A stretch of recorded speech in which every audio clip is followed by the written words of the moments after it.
polygraphs, forward-facing sonar, and payouts. Oh, he's back. And as always, it is a no holds barred, candid conversation that covers a ton of topics. With 6-time Bassmaster Classic qualifier, 4-time Bassmaster winner Lee Livesay joins me this week on...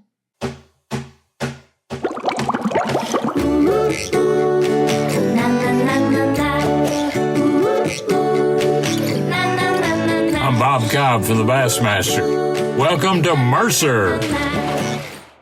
Welcome one, welcome all, friends, family, freeloaders, fishing freaks, and of course, you, my humpers. Happy hump day to all of you, and welcome into the Awkwardly Honest Fishing Podcast that goes by my last name, which is Mercer. This is the 260th edition of the Mercer Podcast, and I hope wherever you're watching or listening from that life is treating you well. It has been a busy time in my world.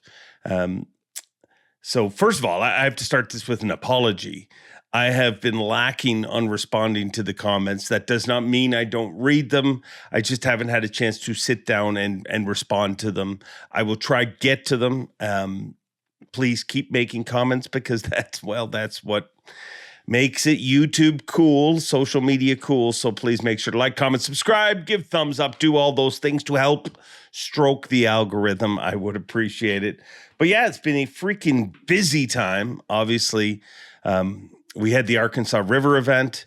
And then immediately after that, I went to Table Rock for Tuesday Night Live. And last week's podcast, which actually aired after Tuesday Night Live, was recorded before Tuesday Night Live, but involved a little bit of Tuesday Night Live because we sat down with Drew and Ike, but I've never really had a chance to talk to you guys about that experience. And I would love to hear your comments in the feedback. I heard a lot in last week's show, but I think Tuesday Night Live was, well, a home run, to hit it mildly.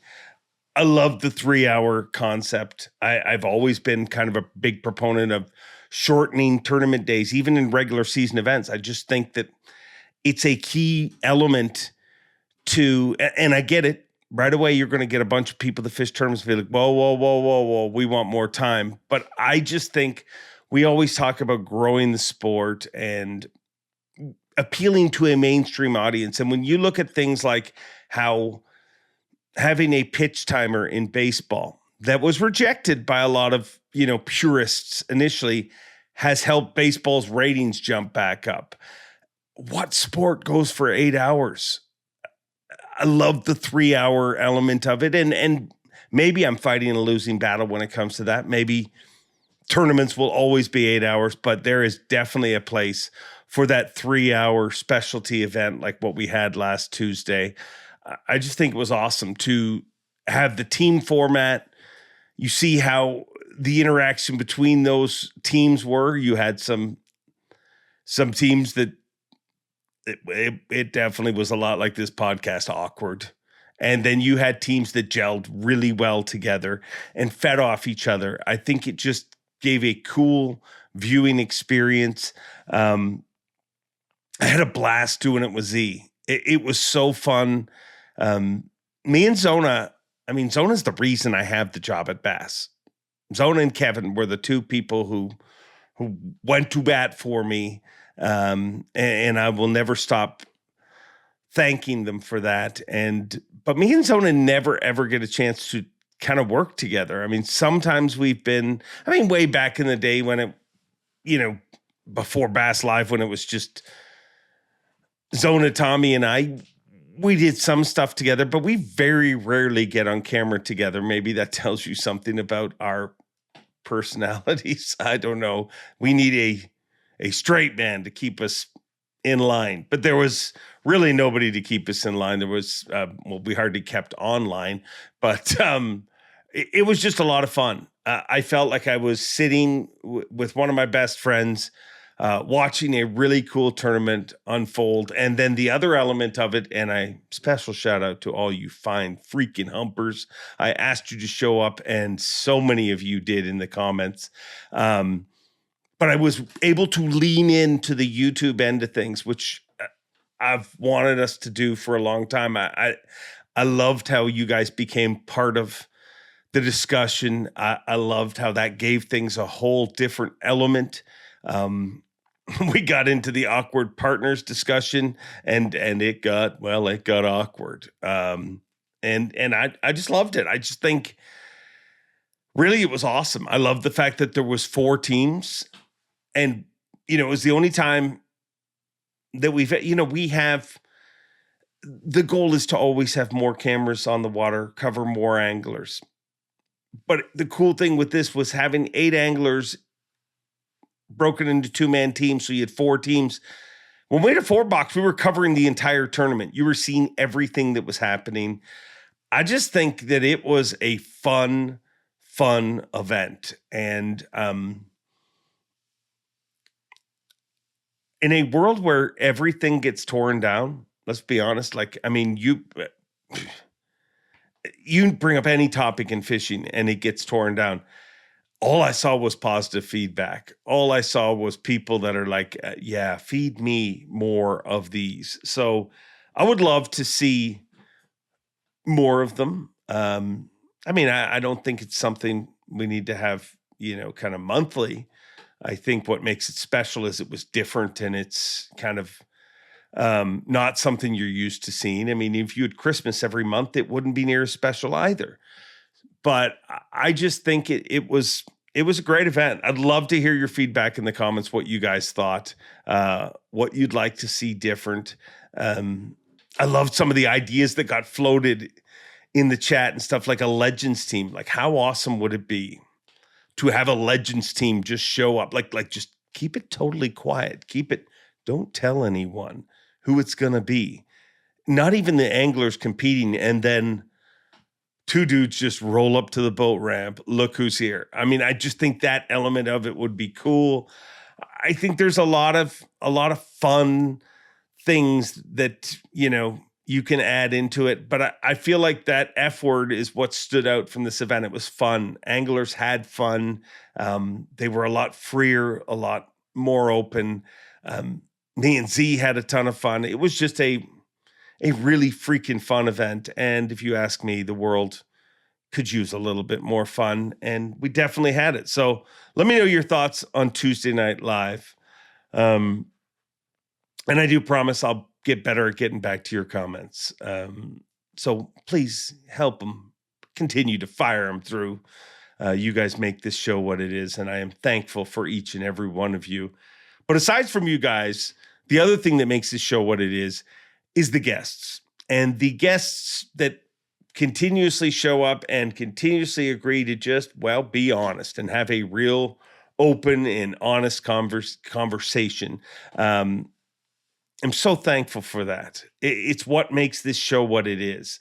I mean, let's be honest. There is, there's a bunch of fishing podcasts in the world, but I love the fact that guys show up here. We don't have a plan. We just go in whatever direction. And that's exactly the case with this week's show. I mean, Lee Livesay has always been kind of raw and honest and open, and he is very much that on a bunch of topics here this week. And I am thankful to have him on here. And as always, he is very raw, very real, very honest. And this is a fun podcast. So without further ado, let's bring him in right now. My BKK teammate. Yeah, I'll slide in a sponsored pug, right? Pug? A sponsored pug. Why not have a pug that's sponsored? It's just me trying to recover from my faux pas. You'd think somebody that speaks for a living would speak better, but I don't. But yes, he is my BKK teammate, and that is a sponsor plug or a pug, whatever you'd rather. Let's travel all the way to Texas and hook up with 6-time Classic qualifier, 4-time Bassmaster winner, big bass catching mofo, the one and only Lee Livesay. Lee Livesay, been a little while since we've done one of these. Yeah, hadn't been catching many bass. Well, no, you don't have to catch bass to be on here, dude. It helps. Well, it does. It does help. It does help. You're not doing that bad, though. I mean, you're just kind of outside of the classic cut. Yeah, not bad. I've just been ain't hit it right yet. Still got a lot of tournaments. Yeah. I'm an idiot. I don't know why, but halfway through last week's event, I started saying on stage, "You're halfway through the season," and then after the event, I was like, "Oh, wait a second. We have 9 events, not 8." So things I say are not official, clearly. But this season, how has it felt for you? I mean, it's just kind of a weird season, honestly. And I think I've been thinking about that too. Just haven't gotten that zone yet. Nothing's been clicking. And I've had some good tournaments. Had one bad one, but I missed the classic cut too. Missed 2 cuts and the classic cut. Just hadn't felt right. When you get in the groove, man, you just can't do wrong, and every practice works right, and just practice hadn't felt right. Nothing's felt right this year, and ready to get out of that little slump. How quick can you get out of a slump like that? Like, is it literally just one fish catch and things start to feel different? Is it a big finish? Like, what has to happen? No, I think it's a couple finishes. Like I said, I've had some good cuts this year too. Finished 11th at Tom Bigby and made the cut at Gunnersville too. Just haven't. It's not like I'm in a slump. Not like I'm in a literal slump. Some guys are out there really in the slumps cussing me right now. I'm a momentum guy, and I like to carry it year to year, and I've been rolling the last few years, and this year just started off weird. Can't be messing up. We are 4 events in, but confidence is still high. I still feel like I'm fishing really good. Just, one bite away here, literally one bite away at Martin, one bite away that I saved and hooked at the Arkansas River, and I'm in every cut, literally that's it. 2 casts, 1 each tournament, and I've made every cut this year besides the classic. So it is nothing that I'm worried about. It just pisses me off. If you were playing by MLF rules, you would have kicked ass at Martin or at not Martin at Tom Bigby.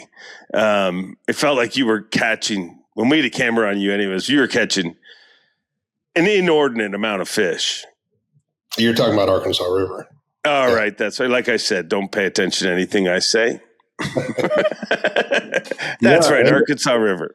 It was, other guys were in there with me, and I think 7 of the 9 of us back there made the cut.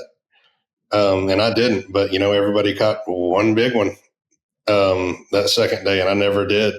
I actually didn't save a fish, but I practiced. The first day of practice with Jesse was in town, so he filmed with me. The very first fish I caught, the very first stump I fished, actually, I caught like a 380, 390, and I could tell it was on a bed. It missed my spinnerbait like 3 or 4 times before it ate it. And I was like, oh, that fish was on a bed. Well, I hadn't fished that area the whole time just because I didn't get many bites, but they were bigger. I left with an hour left that second day. I was like, man, I just need one bigger than 3.5, and I'm in the cut. And I went over there, and the wind was blowing really hard. And I tried to put my Raptors down in front of that stump so I could flip it. With the way the wind blew it, I ended up being about 10 feet to the right of it.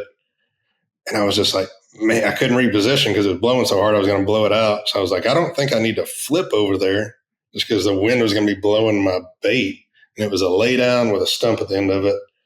I was like, I'm just going to throw a vibrating jig across it, something I can throw in the wind and keep my line down. If it's in there, it's going to eat. And I literally put them down and told my marshal, here it is, and threw in there, and she ate it the very first cast. But she was on the back side of the lay down, and my bait was on the front side. And she was so aggressive, she literally jumped, swam over the top of the lay down and ate my bait on top of the water. And it was obviously the same exact fish. I hooked her and reeled her about 3 cranks, and she just came off. She just didn't have it in her mouth good. And just that one fish, I'm in the cut. But, same thing at Martin. I put all my eggs in the basket on catching one big largemouth after 10 o'clock. I left the spots, and both days I never did. So is what it is. I feel like I'm still making the right decisions. Just besides Tom Bigby, I haven't hit one of those, Tom Bigby, I felt like I could have possibly won the final day if I snuck in. I actually tied for 10th. Cole Sands, I think, beat me on the top. So, confidence is still there. Season's rolling good. Just the one I'm pissed off about is Santee Cooper. I've been to Santee Cooper 3 times, and I've never made the cut. I don't think Caleb has either. And it's like big Florida grass, trees, shallow power fishing 101. And it's whooped my butt every time. So I'm ready to get there and get some revenge. But we got to go to Murray first and then get some revenge at these next 2. Yeah. I didn't realize it until you said about Cole Sands, but he has been the recipient of some good tidings in front of him. Your situation, he gets in the top 10. And then at the very next event, Randy Howell gets locked out, basically. He doesn't get locked out, but he couldn't get back to the lock. And that's why he slid into the top 10. So, but I also think that explains how freaking Razor. I don't think when you look at the Elite Series from the outside, you kind of look at the haves and the have-nots, but you don't realize how close everybody is to being on either edge. Yeah. I mean, at Tom Bigby, I had stopped on the main river on the way back, and I found a big school of spotted bass, and I culled 3 casts in a row. Not big coals. They were like 2 to 4 ounce coals, but the last one I caught, like they were eating it so good, just a vibrating jig was down its throat and it bled everywhere in my boat. I mean, like I just harpooned a blue whale or something crazy. And if that fish would have just not ate it so deep, I know I lost a couple ounces of blood just on, and the fish survived fine. It just bled like crazy. If that fish just wouldn't have bled everywhere, I would have probably beat Cole by a 10th of an ounce. But that's how fishing is. You never know. One cast, one fish, you never know. Like Polinick always says, every fish counts, every cast counts, every point counts. I can't remember what it was. Like I saw Polinick talking to Kyle Patrick on the internet the other day that Polinick was dead last at the Sabine last year, the first day. And he moved up, I think, 10 spots, 8 spots, 12 spots, 6 spots, whatever it was, the second day.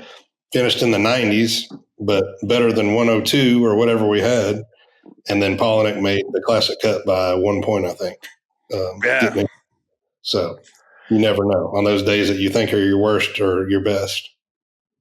Yeah, and we get to the end of the season, and it's always like a battle of like he's 2 points ahead in Angler of the Year, Rookie of the Year, or making the Classic, and everybody looks at it. Feels like the easy points are the tough ones. You know what I mean? Like it's a lot easier to move from 74th to 42nd than it is. I mean, if you get in the top 10, you can only move. So I mean, you're maximizing. You know what I'm saying? Yeah.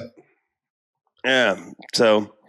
This is going to be your turnaround podcast, dude. It's not going bad, but it's going to all uphill from here.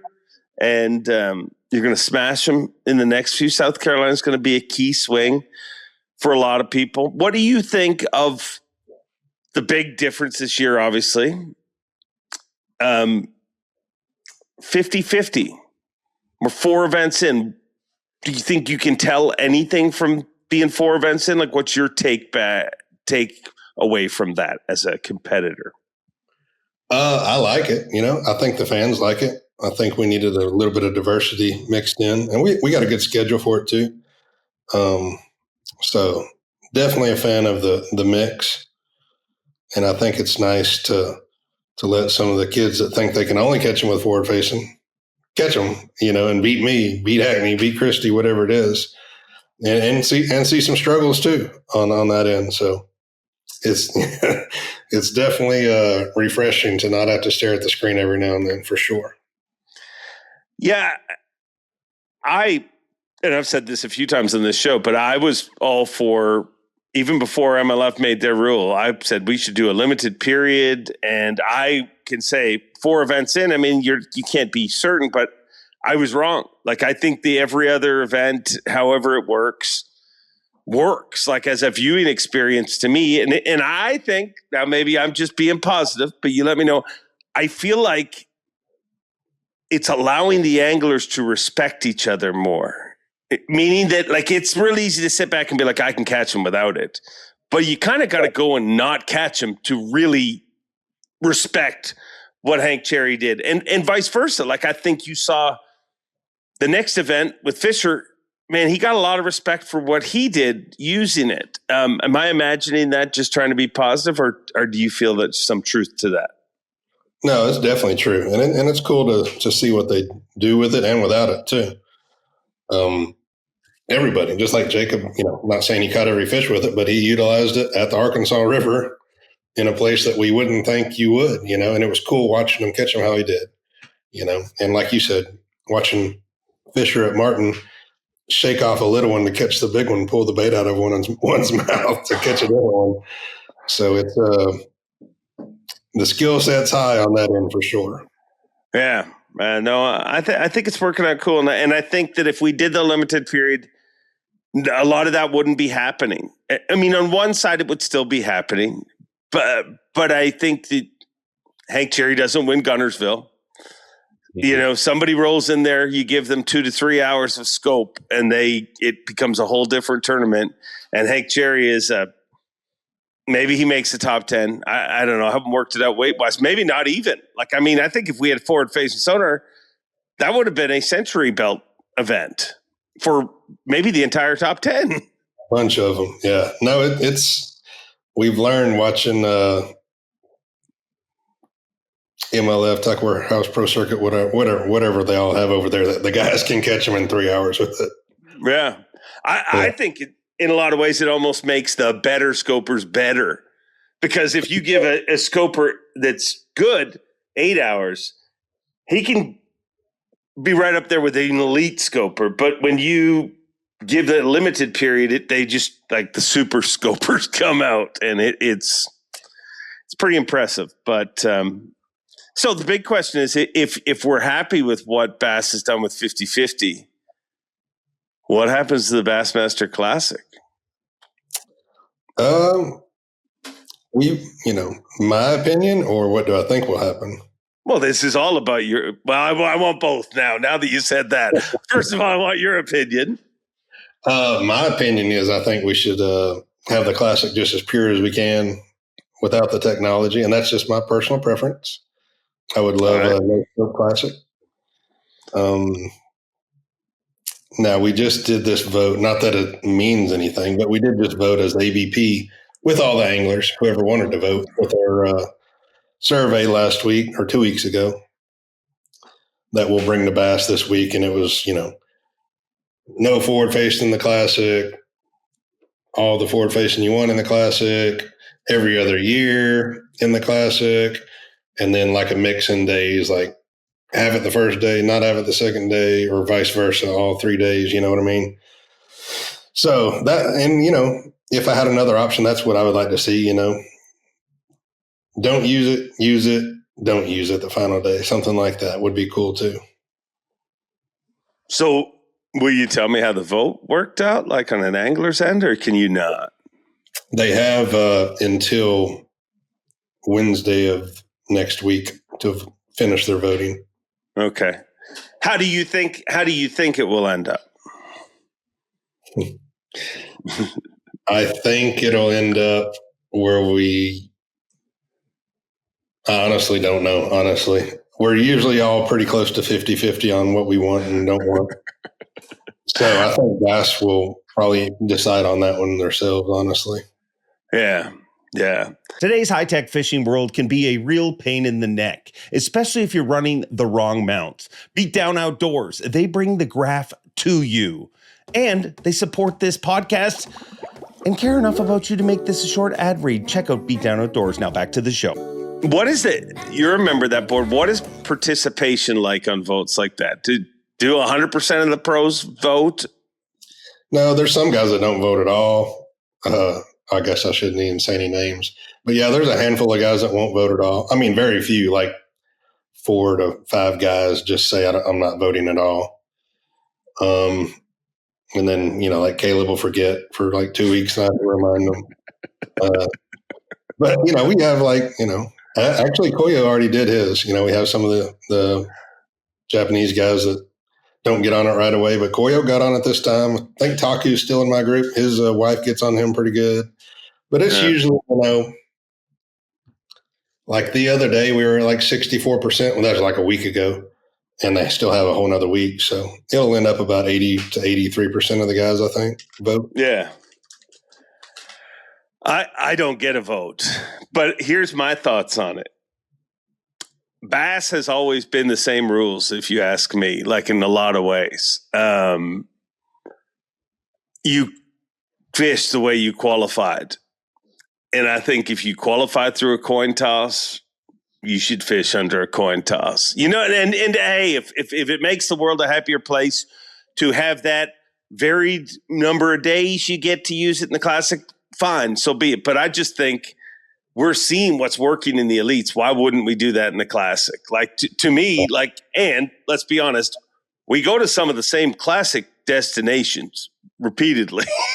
I hate to break that, but it would be cool to just see how, for a fan, I just think it gives it a different, like if we're going back to Knoxville, which I'm assuming we will in a few years, it's a pretty phenomenal destination. The fishing was great this time. But if it's non-forward facing sonar, it gives it a whole different kind of spin. I don't know. But we'll see. We'll see. No, I see some mix up in there. It was, I don't know. We'll see. What are you holding back and telling me, Lee? Nothing at all. I was literally thinking, what was going on at the Tennessee River before the rain, like with the guys that weren't using it like myself. The fishing was actually pretty good. And then we had that big blowout rain and the guys that weren't using it there was a zone, kind of we were in that got really blown out. So I think it would have been a little, not saying we could have got what Dylan was catching at all or competed. I've already had that argument with Hackney, but what would you think you couldn't have, but Hackney thinks you could have? Oh, no. Hackney made sure I knew very securely that I could not have competed, even if it wouldn't have rained. I will say his Classic game planning was probably one of the most complete tournament game plans. Everybody that wins, you say, hey, that was a good plan. But he just seemed like, I even said to him, so we had that big snowstorm next day. I'm like, snowstorm next day. Does it hurt you? No, I think they actually bite better in those conditions. So I don't know. I don't know that anything was stopping him in that event. But maybe it was forward-facing sonar. And you look at Trey McKinney, I will say this. How much has his stock rise this year with a lot of people? Just seeing him make multiple top tens in non-forward-facing sonar events. Yeah, and before we leave the Dylan Nutt one, it wasn't like he was alone in that zone either. Like I fished inside that creek. And Koyo and Patrick Walters were within eyesight of him every day. Yeah. Scoping. And I consider Koyo the best scoper in the world. And Patrick's on the upper end of the totem pole as well. So he had it dialed. Now, on to what you just said about Trey. Yeah, it's pretty. He will piss you off. Trey will piss you off. Damn it, Trey. I got in the lock the first day at the Arkansas River, and somebody was like, yeah, he's already got a 4 and a 3 something. And I was like, ooh. And they were like, who do you think? And I looked around and I saw, I was counting, whoever it was, and I saw Trey's boat. And I said, Trey, do you have 2 4-pounders? He was like, yeah. Or, so 4 and a 3. But yeah, he'll piss you off. Why do you think he literally pulled into a massive grass mat that it was me, Iconelli, Dakota, Mullins, JT, and somebody else. So it was like 6 of us. Same tournament. Same day, or it was actually the second day. And we're all catching the crap out of them. Like everybody's catching them. It's early. The shad are kind of spawning. It's milfoil. I was catching them every couple casts. Ike and Ellie was catching them. JT was really catching them. Dakota was catching them. But we weren't catching any big ones. I caught the biggest one out of the whole. We all within eyesight of each other, and a few of us are within talking distance. And me and Ike and Ellie are close, just talking. He's like, man, they're all the same size. They're all 2 pounds. He like weighed 11 pounds the first day and 11 or 12 the next day. Nothing big. Here comes Trey about an hour in. It's just a grass flat. It's not like there's a ledge over here or a log over there. It's nothing. And it's kind of slowing down, but we're still catching fish, and me and Ike and Ellie are talking. And Trey pulls up right where Ike and Ellie had just fished, right where JT had just fished. I mean, him and JT are running buddies, Yeah. He puts his poles down over there, and the first damn cast, he hooks one. And we're catching fish. It's not like we're not catching them. The first cast, he catches one, and I can just tell it's big. Like he's fighting it like it's big. He gets down on the bottom of the boat. It was big enough he had to reach down and grab it, like a baby, And I was pointing over there. I said, Ike. He's like, no, I won't look. I'm not looking. He can hear it. And I was like, it's a big one. He's like, I don't care. And he turned around and saw him pull it in the boat. I mean, him and JT had just fished it.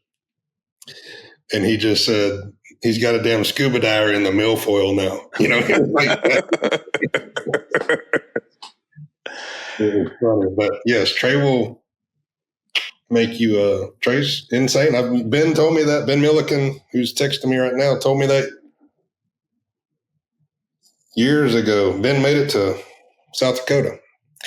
Well, hey, welcome to South Dakota, Ben. Yeah, it looks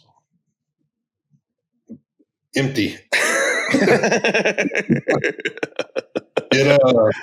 He told me this kid's insane, and I didn't believe him. I thought it was all technology. He is insane. Why do you think he's as good as he is? I mean, you've spent at least a day in the boat with him, I think, right? Well, why? And you study anglers. I think you're pretty astute out there. Why do you think Trey McKinney is as good as he is? I don't know. Some guys just have it. He makes it look very, very, very easy, always. And that's why he pisses you off. I mean, if he went in and did something you never thought of, you'd be like, well, I didn't even think of that. But he comes in and, yeah, he just does that. It's crazy. There's some guys like that. Like Drew Gill's insane, always in the top 10 and everything. I don't know Drew, but I find him amazing to listen to on podcasts. Like I really need to have him on here at some point because he's got one of the most amazing minds. Like I just love the way he thinks of things. He just thinks of things different and is vocal about it. A very intelligent human, it seems. Yeah, Drew's super cool. He's way bigger than you think too. He's like my size. Come on. He's big. He's a tall dude. Wow. See, I didn't imagine that. No. Oh, wow. Sneaky large. You're a member of the board, as you've already alluded to. You've been on the board the last 2 years, right? Correct. So why are you why did some guys not stay on the board and some guys was that just a personal decision by people, or how does that work? They kind of just wanted one guy that had been on there to stay around, and they asked everybody, and everybody said no. Except me. So, felt like I should just keep the job. So does that make you the smartest or most committed? That would make me the dumbest.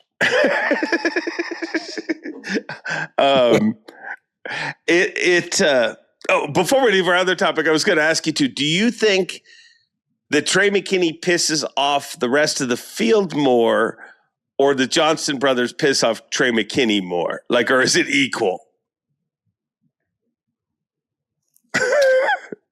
I think Trey McKinney pisses off the rest of the field more. How good he is, for sure.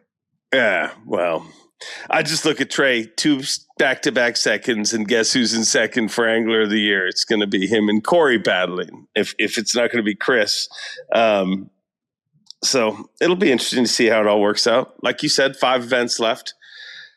So how often does the board meet? I think for a lot of the world, they hear about this board, but like, what does the board do?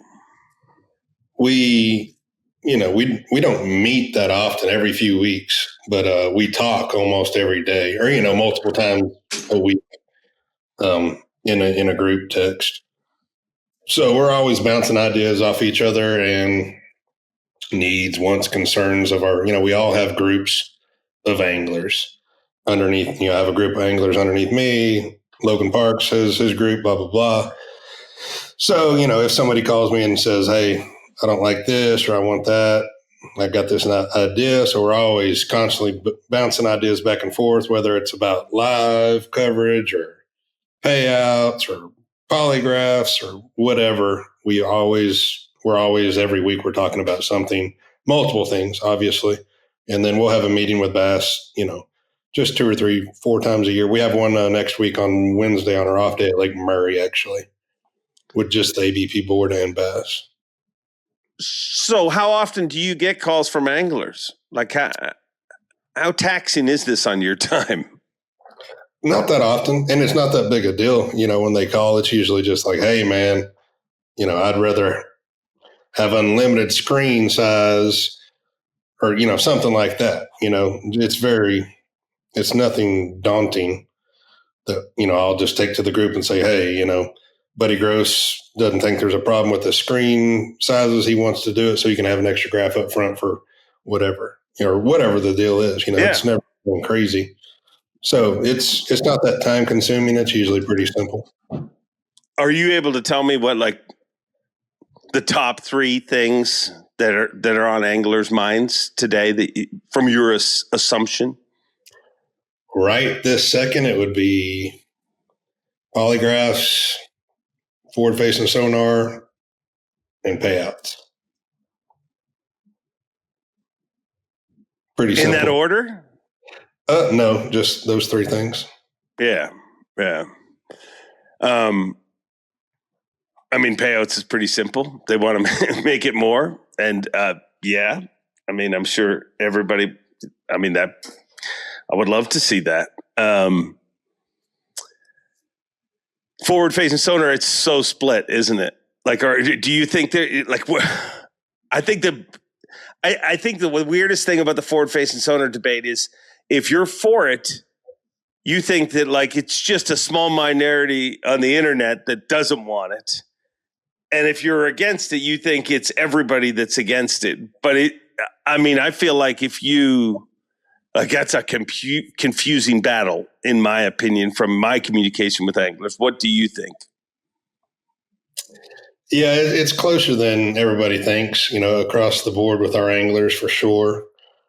And you'll see some guys change, in and out throughout the year that recognize, "Oh, I don't like that," or "I do like that." And it's a revolving door on going in and out with a few guys. But for the most part, we're all kind of 50-50 on all of our voting, is what's crazy. You can bring up any rule and it's going to be close to 50-50 on almost all. Really? Of it. On anything? Obviously, not everything, but stuff like that you're going to have a bias kind of 50-50. We're always going to be pretty close to that 50-50 mark. Where do you think that ends up in the future? Does it stay the way it is, or is there more changes? Oh, there'll be changes for sure. Just it kind of depends who qualifies every year. If you have 10 new qualifiers every year that are pro scope, then you're going to have 10 more voters on that side every year for, "I don't want it banned at all," So in a year or two, it'll go the opposite way. Does that concern you? No. So you're fine with whatever? Oh, yeah. No, I'm totally on the John Cox train. I'm like, damn, these dudes need to get off my bank. Hey, how wild is it that we have a non-forward, like 50% of our events so far have had no forward-facing sonar. And I'm not doing this to throw shade. It just shows me that like you can bitch and complain, and not bitch and complain, but you can debate whatever you want about like this is going to happen and it's going to affect this angler or that angler. Half our events haven't had forward-facing sonar, and the only guy that's never had forward-facing sonar on his boat has yet to make a cut. Like that to me is insane. It's probably just Clay. Sorry, I had somebody pulled in the driveway. My wife's like, somebody's here. It's just my buddy Clay Powell. I'll say that again. I can hear we got a little motion detector out there, and then I heard my footsteps go. Like hiding from the front door? No, like, oh my God, we're getting attacked. I just find it so weird how people used to run to the front door, and now they're like, who's that? They didn't tell me they were coming. My question was, at a season with a 50-50, the only guy that's never had forward-facing sonar is John Cox, and he has yet to make a top 50. Like, that doesn't compute. It doesn't make any sense at all. I know. It's crazy. It's so with the big topic, the first one you mentioned, lie detectors. What are anglers debating on with that? We're kind of in the, oh my gosh, is this a hoax kind of deal right now? Almost. Definitely voting on some things, looking into some things as a group, as an entire group. Everybody involved, anglers and everybody. So we're not sure what's up with the polygraphs right now, to be honest. And the weird thing is the anglers, I mean, the reason that there's more polygraphs and more stringent polygraphs is the anglers, correct? Correct. So do you think anglers would like them to go away? What are anglers voting on with that? So we've been looking at some different avenues with that. Changing polygraph companies was a vote, or an option, I should say. Doing away with polygraphs total was an option. Polygraphing only when there was hard evidence, like I saw so-and-so doing this. Might have been another one in there, but that's the gist of it. Maybe changing companies, maybe doing away with them, and maybe going back to kind of how it was with just hard evidence and a protest, and keeping it the same too. What would you like personally? I would like to see a different polygraph company. I don't know if that would change anything, but that was my suggestion last year after we had some guys failing and passing and failing and passing and passing and failing multiple times. That was my suggestion last year, and they thought the 28-day limit, information rule was going to help that, and obviously it didn't with them failing Mullins on the transducer question when he didn't even have it on his boat. That's kind of where it threw the red flag to us, like something's really wrong here with that question. So I don't know. I think the whole 28-day off, I mean, I don't pay an entry to have an opinion. I mean, but I just think that the thought that was going to change anything is weird to me. Like, I mean, that realistically, we went from probably a few people getting information to now a big group. Like, I mean, I heard the Arkansas River was busy 28 days before the off limit. There was people and nobody was riding solo. No, I got some calls. Yeah. Arkansas River, it's every one of them. But, yeah. And I got a good buddy up there, and my dumbass didn't call and get information. Why not? I don't know. It just feels weird now. And and I'm not saying there's anything wrong with it. It's legal. Yeah. And my first couple of years, I would have been all over it probably if it was legal, you know? At this point, it's just, I don't know. It just doesn't seem the same, you know? Yeah. Yeah. There's so much information available now without even I did it in a podcast a few months ago where I just put in ChatGPT, like I think it was Gunnersville and where should I fish this time of year? And it shocked the shit out of me. Like just how you're like, wow, yeah, that's going to play. That's like all of this is legit information. Like it's not even, like I'd like to do an experiment. I mean, if you're really open to do an experiment, how about you just fish the Bassmaster Elite Series next year and you let ChatGPT make every one of your choices? I think it would be shocking. Like while you're in the water, you could be like, I've got 2 fish. There's only this much time left. Where should I fish? It'll give you a freaking answer. It might be bogus. It might not be right. But somebody's going to do it sooner or later. I mean, I wouldn't suggest you do it, but it'd be fun if you did. I'm sure some guys are already doing it to some extent because I've had that conversation with multiple people already. Really? You think people are doing that? I'm not saying they're basing their whole year on it, but there's definitely some guys that are running the ChatGPT program to begin, I should say.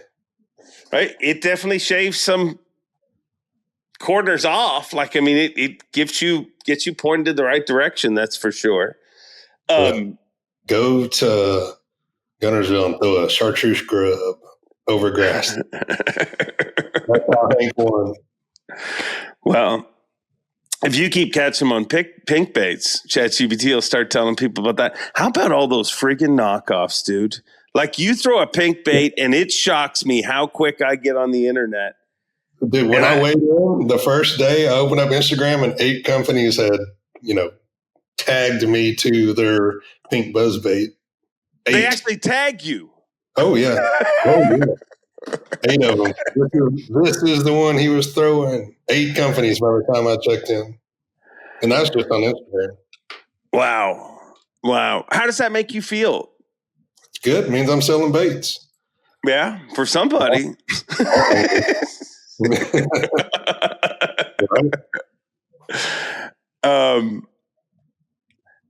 Do any of them even send you a few? No, I never got a They just tag you. I wonder why they tag you. Like, are they thinking you're going to share it? Oh, yeah. I'm sure 6 Cents would love that. No, they'll ask me, hey, can you share this? No. What is your theory behind the pink? Why have we seen it be a player for you several times now? Oh, I just do that to sell baits. I could have caught them on white or chartreuse. Or That's the best answer ever. I just do that to sell baits and get on TV. Oh, it's a great answer. What's the truth? That is partially true. I like for them this time of year, pre-spawn, when they're up there in dirtier water. I just want them to see my bait. That's the biggest thing. See my bait, 101. So your bait at the Arkansas River, you didn't just go pink. You went pink and chartreuse, a combination that I would generally expect to only see with people that get on your boat and you're like, oh boy, I'm going to have one of those days. Why pink and chartreuse? Honestly, I did that just to get them to see it. There was a lot of shad in there, and I wanted the brightest, ugliest, most obnoxious color just to separate my bait. It did. It separated it. It worked. It definitely worked. Avco not only makes incredible outdoor clothing, but they care about anglers with their 10% pledge. Avco and the Shed family donate at least 10% of the company's profits to conservation and making fishing better. Now back to the show. Where are you 10 years from now? 10 years, so this is my 8th year, I think, right? I guess, yeah. You started in what, 19, right? 19. Yeah. So this will be your 7th year, I guess. Right? Or would it be 8th? I don't know. It cross-threaded my brain. 19, 20.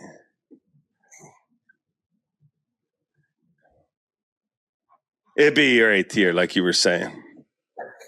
I can confirm. It took me a while to add it all up. Yeah, you messed me up too. So I'll be 18 years deep into fishing. And golly, I'll be 50 years old then. I'm 40. So I think in 10 years, how old is Christy? Christy's got to be 50, right? He's 52. Okay. So I want to roll till like 55. Freedom 55 is where I'm at in mentally right now. That may change either side of the number, but that'll be like prime what Christy's doing right now, grabbing a few more trophies, stacking some sponsor dollars on the signature stuff, and hopefully have a few more trophies and maybe a AOI and a classic and catching bass still and selling products, selling boats and motors and clothing and baits and line and hooks. That's my job. Yeah. Still throwing that pink. Still throwing the pink. So what you would never you never see yourself being a Rick Clunn, somebody who stays out there. No. Why? I don't want to. I don't understand how he does it, man. That's a hard road out there. It really, really is. And kudos for him for going that long. It's insane what he's done. Yeah. Yeah. Well, if you say you're done 55, you accomplish all that you just talked about. 55 years old, you hang it up. What do? Like, are you just going hunting, or you got post-career plans? Do a lot of crappie fishing, a lot of hanging out with the kids, a little bit of hunting. That'll be, Brooklyn will be gone, obviously, but Lane will be just getting there. She'll be in high school, so spend a lot of time with the kids and hunting and fishing, and probably guide a little bit still if I need to, Work. Hopefully, then I'll just be working for a few of the companies that I'm with throughout my career. You know, still making content, still making videos. Who knows what happens in 10 years? Yeah, 10 years. If I asked you this 10 years ago, would you have imagined to be where you are here today? No, but the last 8 years have went by really fast. I will say that.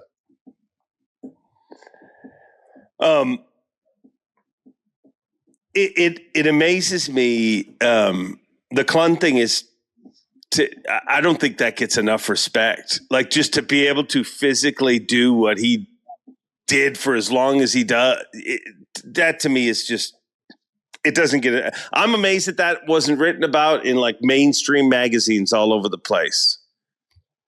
You're not. You're texting. Who are you texting right now? What we're making a freaking podcast here, Lee.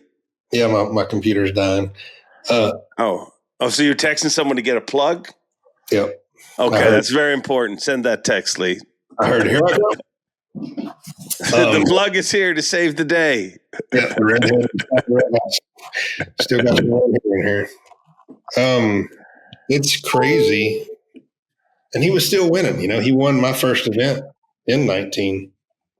So it is insane what he does, traveling and fishing all day long, and just it's hard. I love it. It's what I love to do, but it's hard on your body and your mind. And you see a lot of the old guys that can barely move after a career, and then Rick's out there just walking around in the bushes, just being yoga, bro.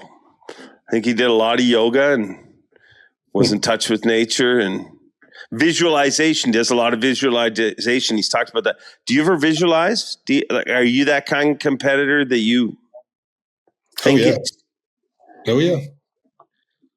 So what is that like for you? Is that just thinking when you're driving, or do you specifically like get in the zone and think about that stuff? I mean, you have to visualize what you think is going to happen, where one's going to bite, how it's going to happen. So I'm definitely in on that. But what I'm saying is, when does that happen? How do you do that? Like, is that when you're driving down the road, or are you sitting somewhere specifically thinking, like, what is the process like? Bring me inside your process. I mean, Rick probably does his like in the woods. There's been multiple times where I've seen him just walking around in the woods. And I'll be like, what? Like him and Steve Kennedy are the two you'll see in the woods the most, just walking around. For me, you know, a lot of truck time. I'll turn the radio off and just think about, you know, what's going to happen, how it's going to happen. Now, it never works. Once every few years, but I'm down for that. You know, he might smoke some peyote or something before he does it in the woods, but I'll just crack a bush light on the back porch and, you know, go through the game plan for sure. No peyote for you. No, we don't have any here. You have to be in the Ozarks for that or something. Yeah, I hear you. You said it hardly ever works, so why do you do it then? Because every now and then it does work. Is that... I got a bunch of trophies beside me, so it works every now and then. Yeah, it does. Does that attract you to this sport? The fact that you do have a bunch of trophies beside you, but if you compare it to any other sport, like the percentage of win-loss in fishing is abnormal. Like, I mean, I guess you could compare it to golf. You know, you're not going to win that many times, but does that attract you to it? I mean, you used to be a football player. If you only won as often as you win in fishing, you wouldn't be playing football anymore. It's definitely part of the appeal. You know what I mean? You think you don't realize how hard it is to win until you look at somebody like Hackney or Christie, who just won again. And you think, man, that dude's probably won like 20 times, you know, just in your head. You know what I mean? And then you're like, oh, he's only won that many? Because, you know, pick whoever besides Kevin and Rick, two of the ones that don't even count, they've won so much. Kevin's won, like 25 times or something? In 32 years. So a win's more rare than Christmas. Doesn't even happen every year. Like, and that's the freaking best ever. Yeah. No, I mean, I don't even, like I said, I don't even count that. I look at like Polinick, Christie, Hackney, you know, those three guys who are three of the best, still in their prime as three of the best, and their trophies. You think, oh man, he won this, and this, and this. And you're like, well, how many has he got? And you see that number and you're like, oh, well, that's not that many. You know what I mean? For fishing for 20 something years, all three of them. Or I don't know how many years Polinick's been fishing, but it's been since 15, 16 years, I think. It's getting close, you know? Yeah. Which is so weird. You get to gamble on yourself. That's my draw of this sport, you know? My gamble is that I'm better than you every day.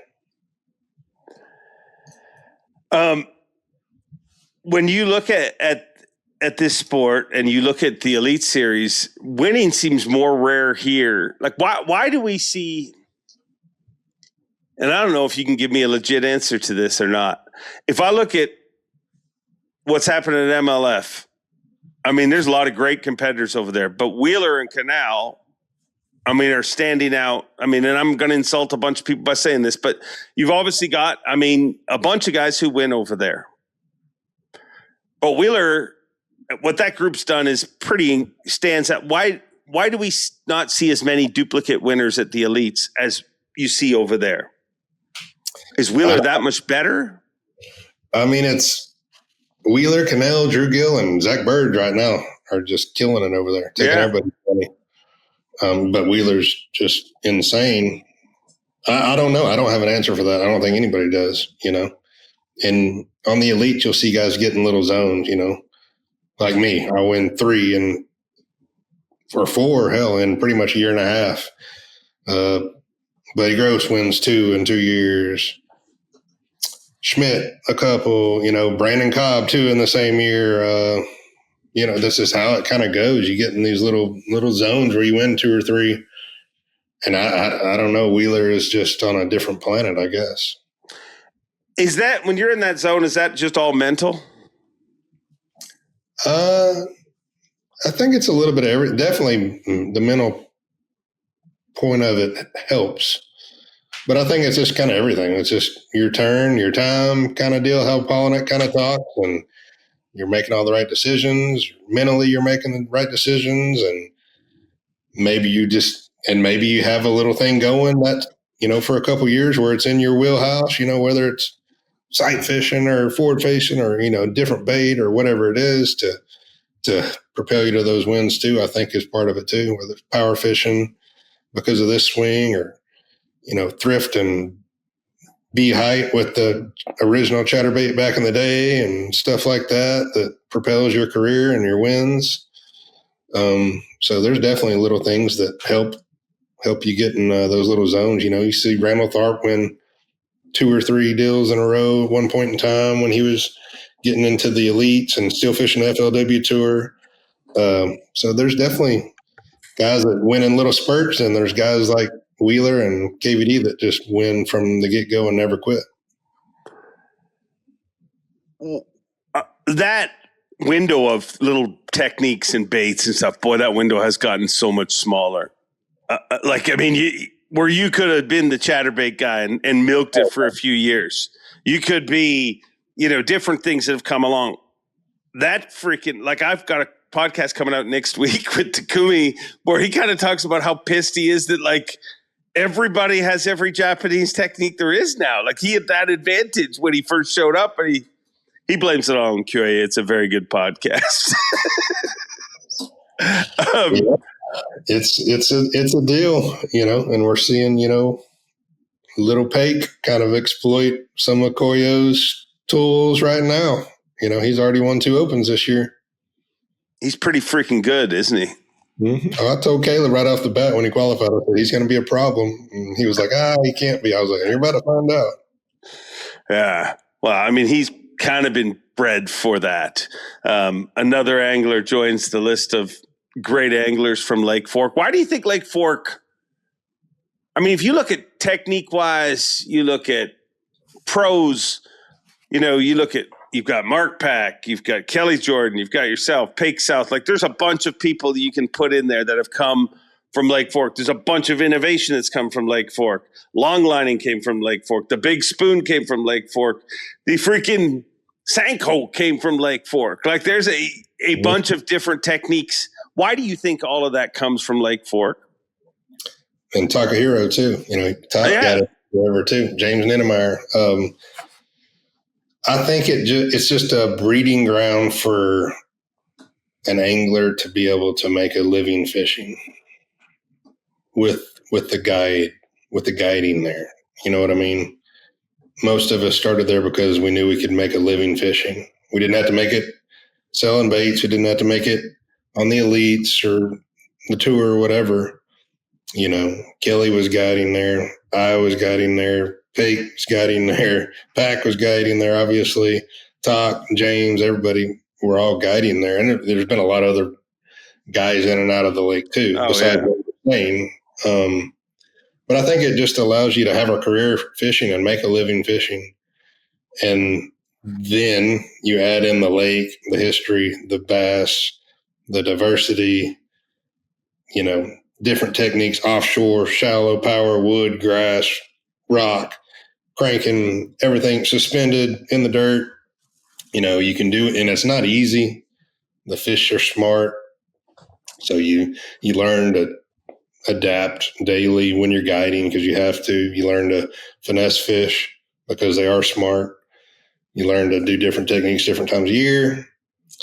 And I think it just makes you a well-rounded angler with not just catching fish, but with techniques to catch fish for sure. Because the lake changes so much. I've seen the fish totally change every, 5, 6, 7 years. The fish are so smart though. You'll be catching them doing something so crazy And then like 5 years later, you're like, oh, do you remember this? Do you remember this bait? Do you remember how the fish used to do this? And now they're doing something totally different. Never use that spot again, or maybe they're using that spot and you have to catch them with something different. So it's just a revolving door of tricking big bass to bite. And I think it kind of makes you good when you travel somewhere and you always want more too, because I'll go to wherever and catch one. It's not that big. In theory, it might be a pretty good one there. And like, we're always looking for something bigger at Fork. So I think that, and it probably hurts us some too. But it, like, just like Pake, you know, he knows nothing but fishing. Yeah. I've known him since he was this tall. Like, I can show you pictures of him and his brother and Brian, his dad, and you're like, that kid's that big. And he had Signature Series colors, which he still does, with sand when he was like 5 years old or whatever it was. Pake's Perch. Yeah. Him and his brother, Porter, who's a really good fisherman too. That's all they've known. I'm not saying they did everything else that kids do, but like, it's kind of like the Aaron Martin story. Like, he knows nothing but fishing. He cares about nothing but fishing. And I told, like, when he qualified, he's been kicking ass because he hadn't fished that many tournaments besides high school stuff, you know, nothing like crazy regional until the last literally like year or two. And Pake's won everything. It doesn't matter where he goes. He go to Lake of the Pines here by my house where he doesn't even fish that much. He'll go to Lake Palestine where you don't use forward-facing sonar, and he'll show up with 38 pounds, 34 pounds, 36 pounds. Same thing at Pines, you know, show up. And Cedar Creek, it doesn't matter. Wherever the kid's gone, he's won or, you know, been way up there. So it wasn't like we didn't see this coming. He just finally got a taste of it. And he got his little niche, and he's running with it and producing. Yeah. Pake is the newest one. Is there more to come from Fork? Like, is there a bunch of young talent still on the way up? I mean, I think there always is. You know what I mean? We just don't know the next guy, you know, until they hit. You know, like I knew Pake, obviously, growing up, but he was just Pake fishing, and then he kind of started guiding a little bit. And you're like, oh, Pake's going to guide. You know, he's going to get into the little guide deal. And then all of a sudden he starts busting ass in these local tournaments, catching big bags. And then it's like, oh, he's in the opens. But, you know, this is either going to be really good or really bad. And obviously we know the result of that. Like, he's got it. So yeah, there'll be another kid somewhere down there. Now I don't know who it is. It might be Pake's brother. Yeah. I don't think Porter's into the fishing as much as Pake is. I mean, he's really good and wins and catches them, but you know, you have to want it really bad and be addicted to it. Yeah, he clearly, I mean, I think when he was 8 years old, I met him for the first time, and he told me, I'm going to be on the Elite Series one day. And sure enough, here he is. And clearly he can freaking catch him. And I agree with you about the Fork thing. Like, I think that what shocked me the first time I went to Fork too is the size. Like, it's not that big for the amount of pressure it gets. And that pressure, I mean, iron sharpens iron, and you hear that with different athletes, but that's what Lake Fork is. It is freaking iron sharpening iron. Because, I mean, there's not a lot of secrets. And if you expose a secret, it can't stay secret very long because it's a pretty small lake. And it's a pretty unique part of the world, I think. I've run a Yamaha outboard for over 30 years. It has got me home safe each and every time. If you enjoy this podcast, remember, Yamaha supports it, and they care enough about you to make this ad read very short. Now back to the show. No, it's cool, you know, and, you know, people like Mark Pack, Kelly Jordan, Tom Reddington, who fished FLW Tour forever. I mean, those guys were some of the first with, and there's a ton of other guys too that didn't fish the elites, didn't fish the tour that we learned from, you know, whether it's them telling you or, yeah, I just saw Mark Pack catch 50 pounds in 60 foot of water before forward facing with a weightless fluke, you know, in August. And it, obviously, like you said, it's a really small lake. We all know each other. We all see each other. back in the day, before I was doing it, they had West Side guides and you had East Side guides. Come on. Yep, no, it was the deal. Whatever it is, Larry Barnes, Mark Pack, whoever, even before Mark, really, he had guides that fished the west side of the lake only, and then you had guys that fished, from the dam to running glade on the east side, and nobody messed with each other, and now we got boats that run all over the place, and, I might fish the whole entire lake. So the lake's got a ton of history, you know that, obviously, and the world knows that. That's why I wanted to be there, is because I showed up at the Minnebucket one day in 1995, probably. And I walked in the Minnebucket, and there's all these guides over there drinking coffee, probably smoking cigarettes back then. And everybody was over there talking to them. There's all the Polaroid pictures of 10, 15, 17 pounders, and guides over there in the corner with everybody trying to talk to them and, get tips off of them. We didn't catch shit. We didn't know what we were doing. Then you'd read the reports, in the newspaper probably back then, or on the TV. And you'd say, oh, man, Larry Barnes got 50 bass or Lance Vick got 50 bass on a jig and spin or whatever, all these techniques that you don't know that you learn from them. So really, really cool place, really cool history with a lot of guys from Brooks Rogers, he used to fish Bassmaster too. Yeah. Brooks still guides there, and Brooks is shallow only. Guarantee you he does not have forward facing on his boat, and he still catches them, still has a great clientele base, and got people like Randy Oldfield that just fish a jig shallow year round. And then you got, the new age guys like Bake and Jack York and guys like that are running around doing crazy stuff with forward facing, and a lot of cool stuff comes out of Lake Fork. Something you've been busy with recently is high school fishing. Tell me about your experience with that? What are you doing, and what do you get from that? Yeah, my daughter Brooklyn decided to fish high school fishing this year out of nowhere. Right. and she's always fished, with me and fish, but never really cared to dabble more than fishing in the pond or going fishing with me in the boat. But her and her partner Ty, he's a freshman and she's a sophomore. I got to fish at least 3 of them with them. They've top 10 to every one that I got to fish with them. They won one. They won on Toledo Bend a couple months ago. They got 7th at Rayburn Saturday, this last Saturday. And it was the last one of the year besides the championship. So they finished top 10 in AOI. I haven't even looked at it yet. They added up on Wednesday, so it'll be up tomorrow.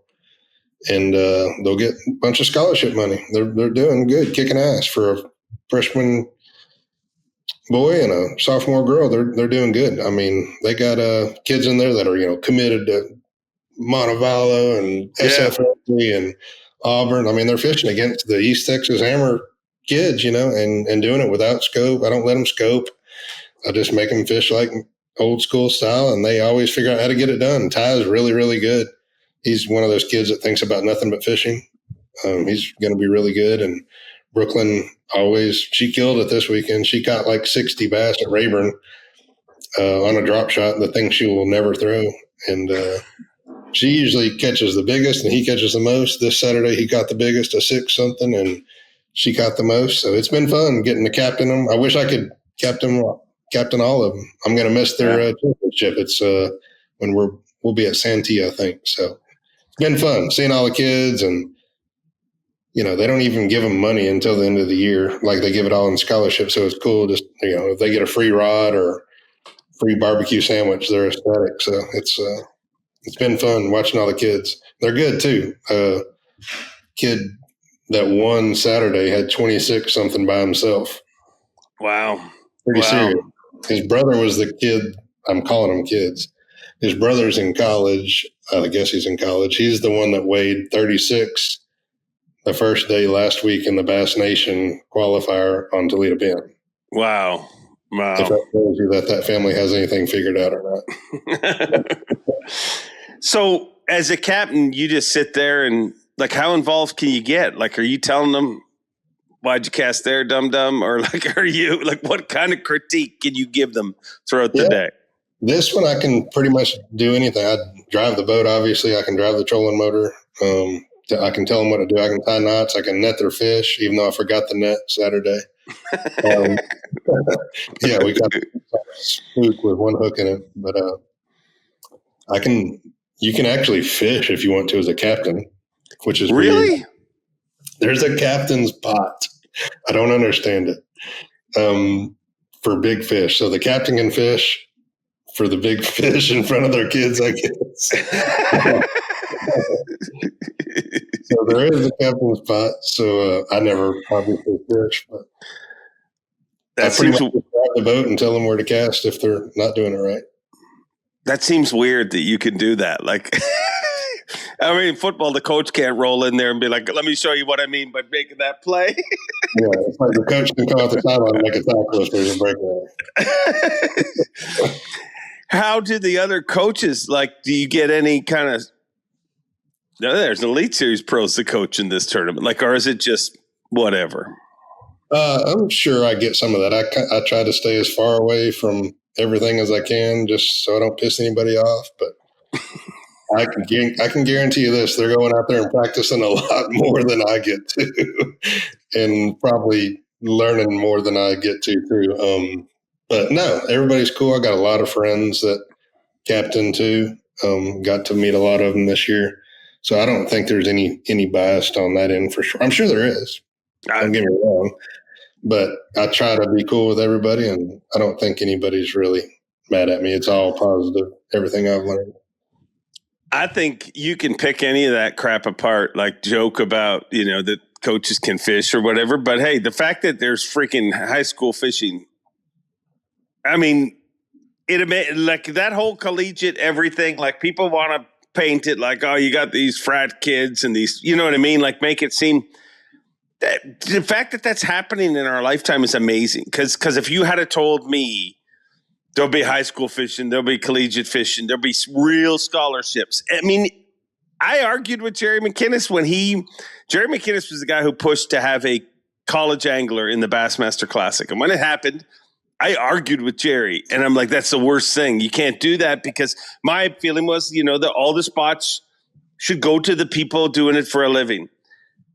Yet again, I was totally freaking wrong because it has turned out to be one of the smartest, most prudent things that the industry's done. But like, I think while this industry gets so bogged down in arguments and bullcrap, they should all be walking around high-fiving. Like for some reason, and it's not Bass, it's not MLF, it's Bass, MLF, FLW, Wade Middleton, all the people that 15, 20 years ago said, hey, collegiate fishing is going to be a thing. They're the reason this is all happening. No, it's crazy, and it's cool. I love seeing the high school kids. It's cool, and some of them don't have a clue, and that's okay. I mean, honestly, they don't, and their captains don't, and they all have a good time at the same time. Like some of the kids, I got one this tournament. I weighed one. They'll go up there and weigh one for 1 pound if they have it because they're proud of it, and they should be. Yeah. So it's cool to watch the kids that just want to go fishing, and you might see their tackle box with one bait in it, you know what I mean? And they're like, man, this is my bait, this is my go-to, and you give them a couple packs of baits and they think it's the coolest thing in the world. And it is cool, you know what I mean? I mean, they gave away a boat at our tournament Saturday for the kids that won Angler of the Year, a boat. Damn. I didn't understand it at first, our whole deal, you know what I mean? And then we got like halfway through the season after we'd won Toledo, and they were always in that top 10 in AOI, right around it. And I was like, but they never win anything at the tournaments. Like we won Toledo and they got a trophy, and I was like, did y'all not get like a scholarship check or $500 or $40? And they're like, no, you don't get anything. I was like, you don't get anything for winning? And they're like, well, they pay everything out in AOI. And I was like, oh, okay, that's smart to make you show up to all the events. Yeah. And not just jackpot ones. So they pay out in AOI. I'm not even sure exactly still how, but so they get like the teams that won AOI, they won a freaking bass boat Saturday. And, Brooklyn will get whatever scholarship money she wins for her and Ty, top 10 AOI on the championship day. They have a championship that's half a day, and then they do all the awards for the AOI afterwards. So it's different. It's cool. Kids have fun. Big shout out to all the parents that are taking their kids to all those tournaments, because it's a lot. Besides the money and the equipment, it's a lot. And I know there's some of them that get frustrated with their kids because it's hard. It's not easy. So big shout out to all the parents that are taking their kids and dealing with all the boat problems and motor problems that I can only imagine, because I have enough and I have the best equipment in the world. Yeah. Yeah. One of Seth Feider's big dreams is when he retires, he says, I'm going to sign a big deal and become a collegiate coach. And you could see Feider in a tracksuit with the whistle. Like, I mean, I just saw that Clint Davis just signed with Montevallo, I think. Which is a super cool story, because he actually started, I believe, again, a lot of shit I say is wrong, as we proved during this podcast, but I believe he started or was part of starting that team originally as a student. And now years later, it's one of the powerhouse in fishing, and Mega is the coach freaking Mega. No, that's cool. I need to text Clint. I hadn't talked to him, and I hadn't talked to Clint in probably half a year. Yeah. That's cool. Could you see yourself coaching? Oh, yeah. I could see myself coaching right now, some part-time stuff. Yeah. So you're open for big dollar deals. Hire Lee Livesay. I mean, dude, that's my stuff would be more on the voluntary side. I didn't even know I was sponsoring the deal that my kids are fishing right now, and I was looking at Brooklyn's Jerk because they all have the same jerseys that are the whole league sponsors. Yeah. I was like, what the hell? Is my name on your jersey? And she's like, yeah, it's sponsored. And they just, it might be whatever it is, Ships Marine, BK, whatever. And then it just says Lee Livesay. And I was like, my name on your jersey. Wow, big time sponsor. How did that deal happen without you knowing? I'm sure I was asked, and I just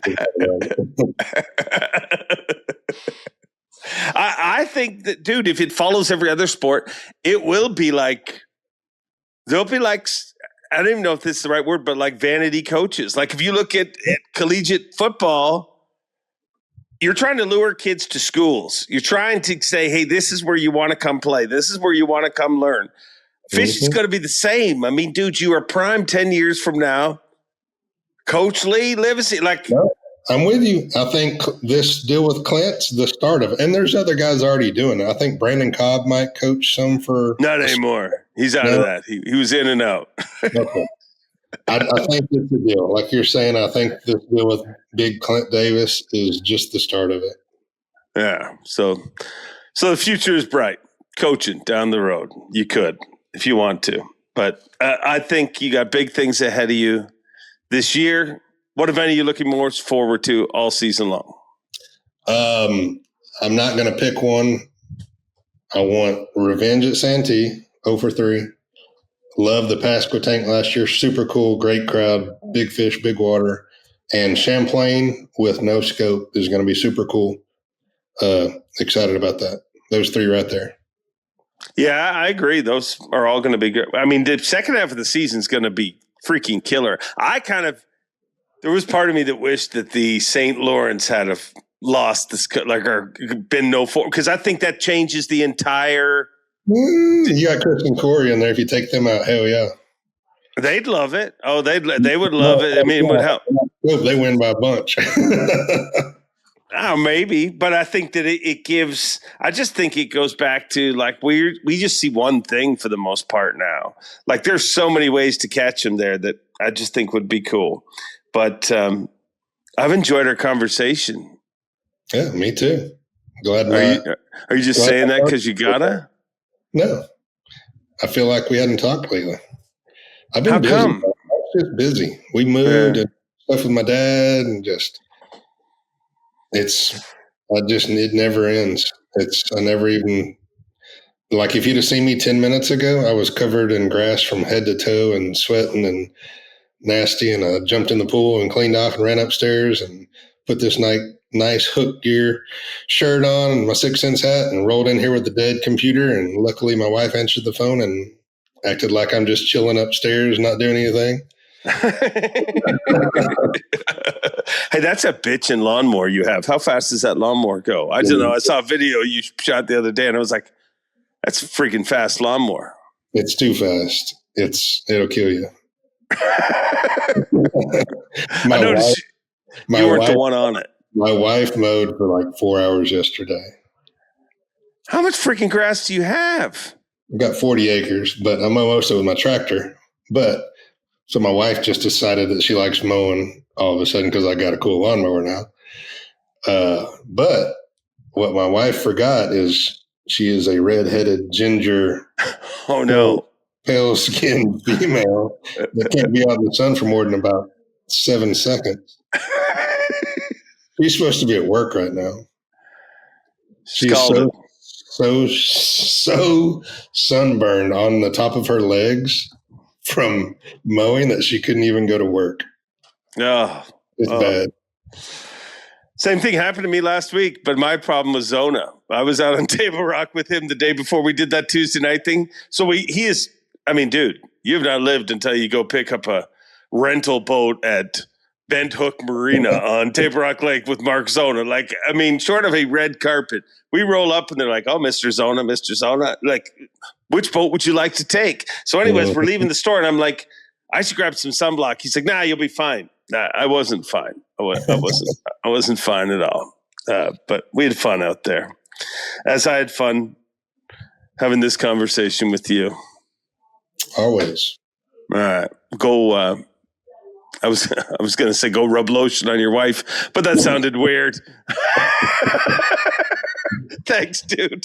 Right on it. I told you we covered a lot of topics. We went all over the place. And, one of my favorite things about a Lee Livesay podcast is, I guess it's just the camera angle or whatever, but his hands are always like in the foreground. He just looks like he has giant hands, but he is a big man with big hands. I hope you enjoyed this conversation. I'm thankful for each and every one of you that take the time to tune in week after week. Before I leave you, remember, everybody's fighting a battle out there. Just because you can't see it doesn't mean it's not happening. Humpers, go out in the world, be kind, and let's make the world a better place. Until next time, I see my hands. I don't think they look near as big. Enjoy being. And Bob Cobb, take it away. Thanks for watching. Please like, comment, and subscribe because Bob Cobb of the Bassmasters told you to. You hear?